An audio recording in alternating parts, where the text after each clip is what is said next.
위례 포레샤인 15단지, 17단지 이 두 단지에 대해서 한번 알아보겠습니다. 일단 이 두 단지 입지 한번 살펴볼게요. 자, 15단지, 17단지 여기가 15단지고 여기가 17단지인데요. 아무래도 17단지가 이제 세대수도 좀 많고 여기는 이제 390세대로 세대수가 좀 적은 편이고요. 둘 중에 하나 비교해보면 당연히 17단지가 더 좋습니다. 건설사도 공공분양 위례 포레샤인이긴 하지만 이제 건설사도 여기는 하나건설이고 여기는 지능기업, 그러니까 효성 해링턴에서 이제 지는 거죠. 뭐 나중에 이름이 뭐 하나 포레나나 이제 효성 해링턴으로 바뀔 수도 있는 거니까 건설사도 이제 중요합니다. 아무래도 하나는 이제 1군 브랜드고 이제 효성은 뭐 1.5군이나 2군 정도 보면 되니까 차이가 좀 나요. 그리고 여기는 이제 초등학교와 고등학교를 끼고 있고, 그리고 여기도 물론 이제 중학교랑 초등학교가 이제 가까이 근거리에 있어가지고 학교 다니기도 굉장히 편하고요. 근데 이 두 단지 모두 조금만 걸어가면 이렇게 호수공원도 있어서 이렇게 산책하기도 좋고 주변에 이게 자연 환경 여건은 굉장히 쾌적한 편입니다. 이 두 단지 모두 조금만 걸어가면은 한 5분 정도 그 정도만 가면 스타필드가 있어요. 물론 스타필드가 이제 하남 스타필드보다는 뭐 규모가 거의 한 3분의 1 정도? 그치, 규모가 좀 작은 편이긴 하지만, 예, 뭐 이마트 트레이더스나 구색이 어느 정도 갖춰 있기 때문에 편리하게 이용할 수 있습니다. 좀 큰데 가고 싶으면 바로 하남으로 넘어가도 되고요. 자, 호갱론으로 보시면 위치가 바로 여기죠. 위례 신도시 트램이 드디어 이제 국토부에 이제 승인이 났어요. 승인이 났고 이제 2024년 완공을 목표로 이렇게 공사를 할 예정입니다. 그리고 또 있죠. 위례 신사선. 위례 신사선 같은 경우는 지금 지난달에 기사가 났는데 GS건설에서 공사 3,853억 규모로 이제 수주를 했다고 공식 기사가 떴습니다. 이 위례선 트램 같은 경우는 이제 마천역으로 해서 이렇게 쭉 내려가서 이제 위례 중앙역을 거쳐서 이제 위례역까지 이렇게 연결이 되니까 8호선으로 이렇게 환승해서 이렇게 잠실까지도 갈 수 있습니다. 그러니까 굉장히 좋은 노선이죠. 위례 신사선은 위례 통해서 이렇게 가락시장 그리고 삼성 그리고 이렇게 신사역까지 강남을 제대로 관통하는 노선이기 때문에 굉장히 중요한 노선이에요. 위례선 같은 경우는 서울시에서 내년쯤에 착공이 시작될 거라고 이렇게 얘기를 하고 있네요. 네, 그리고 위례선은 이제 유럽에서도 많이 볼 수 있는데 위례 트램의 특징은 이 위에 이렇게 선이 없는 거예요. 유럽의 오래된 그 트램 같은 경우는 이렇게 전봇대 같은 게 있어가지고 이렇게 선으로 연결해가지고 이렇게 가는데 깔끔하게 선도 없고 그냥 이렇게 배터리를 이용해가지고 이렇게 운행이 된다고 합니다. 게다가 이제 24시간 운행이기 때문에 무인으로 24시간 운행이기 때문에 대중교통을 24시간 동안 이렇게 편리하게 이용할 수 있는 그런 장점이 있습니다. 그러니까 위례 신도시의 이렇게 가장 큰 단점이 이렇게 지하철이 없는 건데 어쨌든 트램이라도 이렇게 들어오니까 트램도 들어오고 위례 신사선도 들어오니까 나중에 개통이 되거나 착공이 시작되게 되면은 또 한번 가격이 상승하지 않을까 이렇게 생각이 듭니다. 이렇게 보시면 위례 신도시는 서울 강남과 가장 가까이 붙어있는 그런 신도시이기 때문에 입지적으로는 정말 매우 좋은데 문제는 지하철이 없어가지고 교통이 상당히 불편했어요. 그러니까 여기서 차 타고 뭐 잠실이나 강남 쪽 가려고 해도 출퇴근 시간에 엄청 막히고 굉장히 좀 불편합니다. 차가 없으면은 출퇴근이 좀 힘들어요. 물론 버스가 있긴 하지만. 근데 이번에 위례 신사선과 트램이 개통을 하게 되면 이 불편한 교통 문제도 이제 해소가 될 것으로 보입니다. 이렇게 지하철 8호선이 연결되어 있는 이 성남 뉴시티 이 구시가지 여기도 아파트 값이 만만치가 않은데 지하철이 들어오지 않았음에도 불구하고 위례가 성남보다 더 비싸단 말이에요. 근데 향후에 위례 신도시의 트램과 위례 신사선이 들어오게 되면은 훨씬 더 성남보다 가격은 더 올라가겠죠. 게다가 여기는 거의 완전한 평지입니다. 네, 성남 쪽은 상당히 고바이고요. 이 위례선 같은 경우는 이제 지상으로 다니는 그런 트램이고요. 위례 신사선 같은 경우는 지하로 다니고 속도는 한 70km 정도 낸다고 합니다. 경쟁률이 너무 높아서 그렇지 만약에 당첨만 되면은 정말 좋을 것 같아요.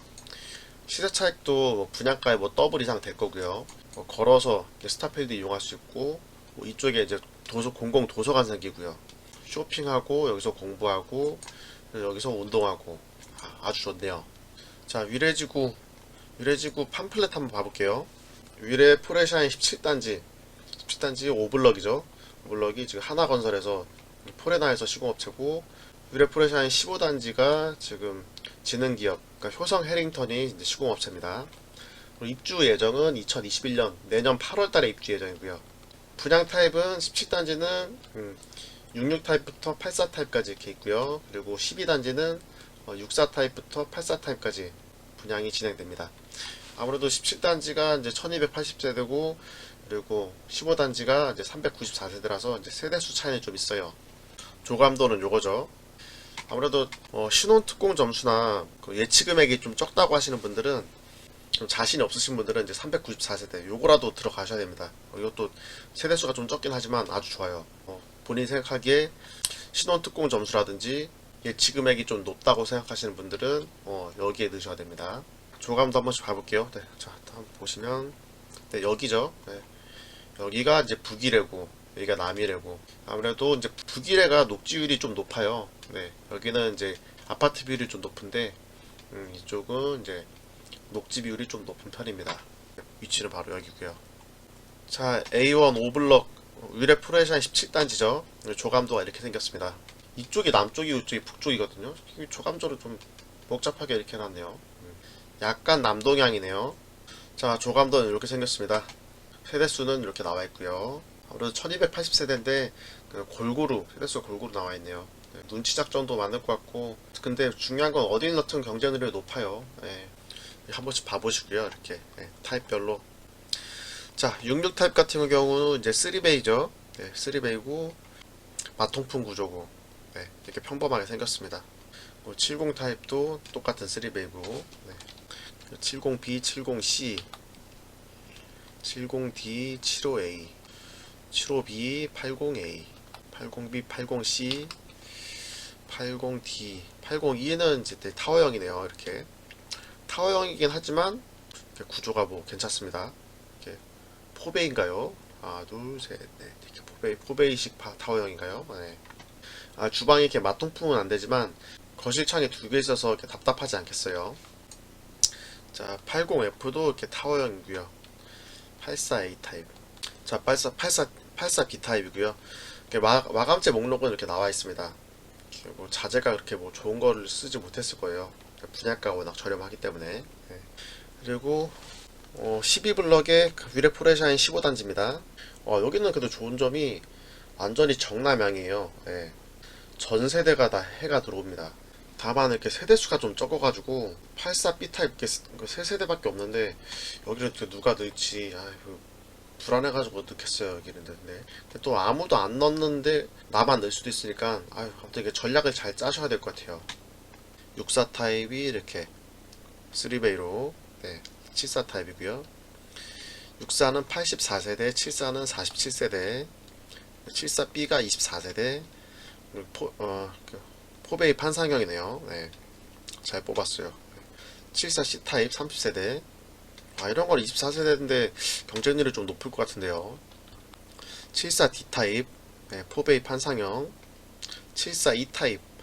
그러니까 당첨이 꼭 되고 싶은 분들은 74D 이런 거 넣지 마시고 74E 타입이 그나마 경쟁률이 좀 낮을 거예요. 뭐 약간 타워형이긴 하지만 괜찮습니다. 거실도 양창형이라서 이렇게 개방감도 좋고요. 물론 이제 주방이 이제 맞동풍은 안 되지만 여기도 괜찮아요. 네. 자, 84A 타입은 이제 포베이 판상형, 134세대로 세대수가 좀 많네요. 네. 84B 타입 3세대. 세대수가 3개밖에 안 되는데 청약 누가 넣을지 참 이렇게 뭐 아니면 도예요. 여기는 84C 타입 19세대 이렇게 타워형이고요. 구조가. 마감재 목록은 여기 나와있으니까 참고하시면 될 것 같아요. 자, 일정한 볼게요. 자, 모집공고. 모집공고는 지난달 19일에 났죠. 다자녀 특별공급이랑 신혼부부 특별공급은 11월 30일 월요일이에요. 그리고 노부모 특별공급이랑 생애 추초는 12월 1일이고요. 1순위는 12월 10일, 뭐 2순위는 안 올 거예요. 네. 그래서 날짜 정확하게 체크하셔가지고 청약을 하루 놓쳐가지고 못 넣는 불상사가 없게 잘 준비하시기 바랍니다. 네, 모집 공고를 간단하게 살펴보면요. 하나, 동아, 세일, ENS 이렇게 세 군데가 같이 이렇게 지었고요. 위례 12블럭은 진흥, 태평로건설, 뭐 삼형기업 이렇게 같이 지었습니다. 특별 분양이 이번에 되게 많죠. 네, 특별 분양이 많고 일반 분양은 이쪽에 있습니다. 자, 이렇게 모집 공고 잘 살펴보시고 이렇게 넣으시면 되세요. 특별 공급은 뭐 다자녀, 노부모, 신혼부부 생애 최초, 뭐 기타 뭐 기간 추천 등이 있고요. 자, 이렇게 모집 공고에서 생애 최초 특별 공급 이렇게 배정수 잘 확인해가지고 네, 자 넣으시면 될 것 같고요. 여기에는 이렇게 소득 기준도 확인해서 넣으시기 바랍니다. 자, 분양 일정 볼게요. 모집 공고는 11월 19일에 났고요. 특별 공급 아자녀와 신혼부부 특별 공급이 11월 30일, 노부모 부양이랑 생애 최초가 12월 1일 화요일이에요. 그리고 일반 공급은 1순위가 12월 10일, 그리고 2순위는 안 올 것 같아요. 네, 이게 날짜 꼭 잘 확인하시고요. 당첨자 발표는 12월 16일 수요일입니다. 네, 5시 이후에 발표된다고 하네요. 사전 점검이 내년 6월이니까 와, 이게 계약하고 6개월도 안 돼가지고 몇 달 안 돼가지고 바로 이제 사전 점검 들어가네요. 입주는 8월부터. 이 두 단지 모집 공고를 제가 한번 정리해 봤는데요. 한번 살펴볼게요. 분양가 상한제 적용되는 그런 국민주택이기 때문에 당연히 분양가가 굉장히 저렴하게 나왔죠. 1순위 요건 간단하게 살펴보면 당연히 무주택 세대주여야 되고, 그리고 과거 5년 이내 청약이 당첨된 사실이 없어야 됩니다. 그리고 청약통장 가입 기간은 2년 이상, 그리고 24회 이상 납입을 해야 돼요. 그리고 1순위 경쟁에서는 이제 사실상 3년 이상 무주택 세대여야 되고, 그리고 저축 총액이 저축 금액이 많아야 됩니다. 뭐 예상 뭐 커트라인은 뭐 84 타입은 뭐 2,500만 원 이상, 그리고 그 나머지는 뭐 작은 평수는 2,400만 원 이상 이렇게 될 거라고 예상을 하는데, 또 모르겠어요. 또 얼마나 높게 나올지. 그리고 뭐 신혼부부 특별공급 같은 경우는 뭐 12점 정도 이상 나와야지 당첨 안정권이라고 생각이 들긴 하는데, 워낙 경쟁이 치열하기 때문에 또 얼마나 더 높게 경쟁률이 이제 형성이 될지 잘 모르겠습니다. 전매제한 이제 10년 동안 아파트 못 팔고요. 의무 거주는 5년 이상은 거주를 해야 됩니다. 그리고 거주 지역은 서울시 2년 이상 50%에서 먼저 가져가고, 거기서 떨어지신 분들이 이제 수도권, 인천, 경기 거주자 50%와 붙어가지고 청약 저축 금액이 가장 높으신 분이 가져가는 거예요. 여기는 특징이 추첨제가 없기 때문에 100% 완전 그들만의 리그예요. 청약통장에 납입한 돈이 많으신 분들이 가져가는 겁니다. 매우 오랜 기간 동안 한 달에 10만원씩 인전되니까 도대체 나이가 한 50대 이상은 돼야지 40대들은 당첨이 아예 안 된다고 보면 될 것 같아요. 네. 자, 일정은 이렇게 나와 있고요. 그리고 자, 중도금 대출이 가장 큰 문제죠. 자, 중도금 대출 한번 자세히 봐볼게요. 계약금 20%, 중도금 20%, 그리고 잔금이 60%입니다. 그러니까 34평 기준으로 분양가가 한 6억 5천 정도 하죠. 6억 5천 그 정도 하는데, 계약금 20%니까 1억 3천 정도가 계약금입니다. 중도금 20%죠. 근데 중도금 20% 같은 경우는 집단 대출이 가능합니다. 집단 대출이 가능해서 중도금 대출을 받으면 돼요. 근데 문제는 잔금이 60%죠. 굉장히 다행인 거는 이 40%만 내고, 이 잔금 같은 경우는 입주할 때 그때 내면 되기 때문에, 이 잔금 치를 때는 은행에서 이 감정가 대비해 가지고 대출이 나옵니다. 보면은 여기가 이제 시세가 주변 아파트랑 비교했을 때 대충 한 15억 정도, 그 정도 보고 있는데, 감정가가 한 13억에서 14억 정도 나올 것 같아요. 그러니까 만약에 이 14억 정도라고 가정했을 때, 자, 감정가 14억 중에서 이제 9억까지는 이제 40% 대출이 나오죠. 그러니까 3억 6천이 대출이 나와요. 나머지 5억 중에서 20%가 대출이 나와요. 그러니까 여기서 1억이 나오죠, 대출이. 그러니까 총 대출이 4억 6천이 나옵니다. 담보 대출이 4억 6천까지 나와요. 그러니까 6억 5천에서 그 4억 6천 빼면은 1억 9천, 1억 9천이 나옵니다. 감정가가 14억이 나왔을 때 1억 9천이고, 예를 들어 뭐 13억이 나오면 내 투자 금액은 더 줄겠죠. 그러니까 34평 기준으로 계약금 1억 3천, 그리고 내 돈 6천만 원만 했으면 유래지구 아파트를 들어갈 수 있습니다. 정부에서 엄청난 로또를 만들어줬어요. 진짜 정말 이게 엄청난 로또입니다. 그러니까 아무리 보수적으로 생각해도 주변 시세보다 최소한 8억 이상 싸요. 이런 로또 아파트 기회를 정부가 줬을 때 잡아야 돼요. 이런 기회가 뭐 이렇게 쉽게 오는 게 아닙니다. 이런 어이없는 분양가는 허그해서 정부에서 분양가를 강제로 낮춰서 가능한 거였죠. 약간 몇 년 전만 해도 이런 말도 안 되는 분양가는 나오지 않았어요. 그러니까 정권이 만약에 대선이 지나고 바뀌게 되면은 이 분양가는 그 예전대로 그냥 보통 합리적인 분양가로 갈 가능성이 좀 있어 보입니다. 자, 결론은 기회를 줄 때 가져가라. 기회를 줬을 때 잡아야 돼요. 기타 사항 한번 봐볼게요. 그러니까 5블럭과 12블럭은 이제 동시에 중복 청약에 불과합니다. 중도금 대출이자가 나가는데 이게 매월 잔압이에요. 예, 매월 잔압이고, 발코니 확장비 있고요. 그리고 5년 이상 무조건 거주해야 되고, 일반 공급 같은 경우는 입주 시까지 세대원 전원이 무주택 요건을 항상 유지해야 됩니다. 뭐 특별 공급은 이렇게 안 해도 돼요. 자산 기준은 일반 공급은 이제 자산 기준이 없고, 이렇게 특별 공급만 2억 1,150만 원, 그리고 자동차는 2,764만 원 이하가 있어야지 이제 가능합니다.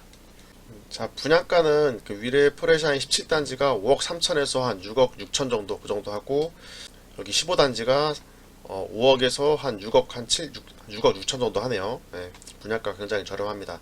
주변 시세 대비해서 당첨되면은 2배 이상의 차익을 이렇게 거둘 수 있는 그런 단지예요. 이번 청약 일정에 날짜 잘 확인해서 다 잘 넣으시고요. 꼭 당첨되시길 바라겠습니다. 자, 오늘 영상은 여기까지였고요. 그 영상이 도움이 되셨다면 구독과 좋아요, 그리고 알림 설정까지 부탁드립니다. 다음에 더 좋은 영상으로 찾아뵙겠습니다.